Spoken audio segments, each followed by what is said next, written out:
What's up, everyone? This is Coach D.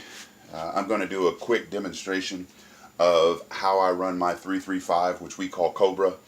We call it COBRA because a COBRA can strike at any time with lightning quickness from any direction, really, and so that's why we call it COBRA. I've got the standard set up here as dubs, which we call it spread, 2x2, whatever. So first off, one of our basic rules of COBRA is that we slant to strength with the front line. Just to keep it very simple, this is one of our stunts.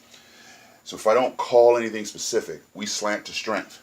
Here we've got our rush, our nose, and our end. I like to keep the titles separate, even though both of these are ends. I call this a rush. Whether or not he may be a rush type player or not is another discussion. But basic stunt for us is we slant to strength.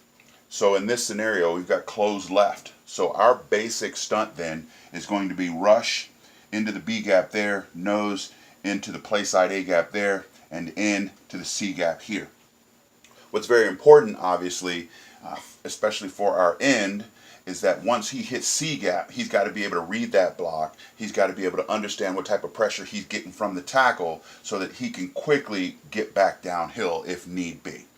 So that's going to be our basic stunt, is slanting to strength. Slanting to strength. Okay. Something else we do is called pinch. Obviously, by its name, you can probably tell what's going to happen. So pinch, we bring our rush into the B gap, our end into the B gap, and we slant the nose away from the strength. Away from the strength. So he's going to be an A gap there. So when we run pinch, this is how we run it, obviously leaving C, play side A, or front side A, and then of course this C gap on the back side open. So that's pinch for us. So if I call pinch, that's what's going to happen. Obviously with the 3-3-5, the premise is that you're going to be blitzing and sending folks in different gaps that they're not aware of. So those are two of our basic fronts. We also have open. Open essentially is C gap here for the rush, C gap here for the D end, and we bull rush or hold up the center. And that's open, and that's something we run specifically with certain blitzes and stunts, depending on what the offense is doing. And if we want this nose, this zero tech, to be a true two-gap defender in that particular scenario. We may feel like, hey, this Q may be trying to hold it, and he might try to run with it, or he might be trying to do some funky things. We might want to call open and send a certain blitz. So how do we blitz? Well, we number each of these players, and you guys have probably seen some of this in maybe the Alabama defense. They have a numbering system as well, and I really feel like the numbering system is really the easiest way to go.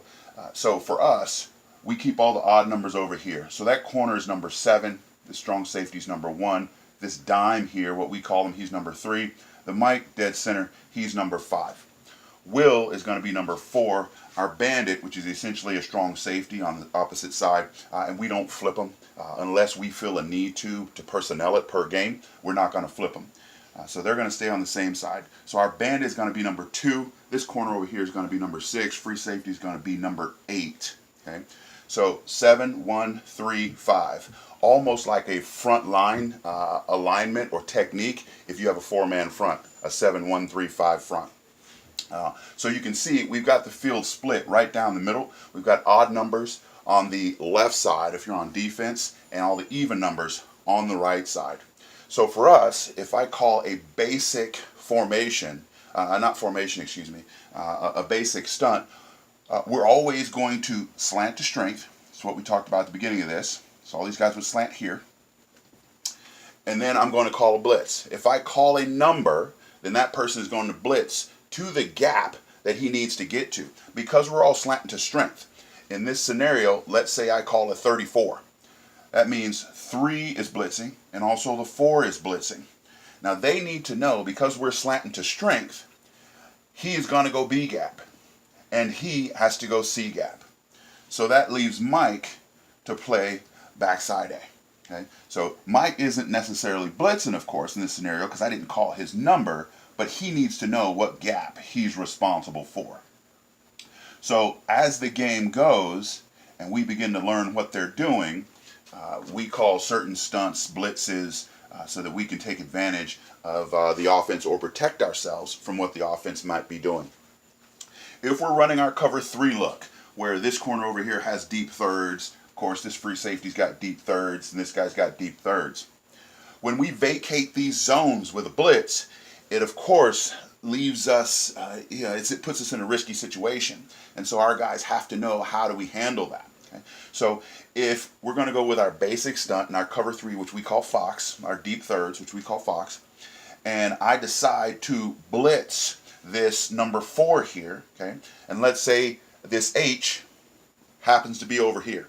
So we're going to slant to strength, we're going to slant to strength, slant to strength, and then I'm going to call that 34, but we're in Fox, which is our 3 deep coverage, our 3 deep zone.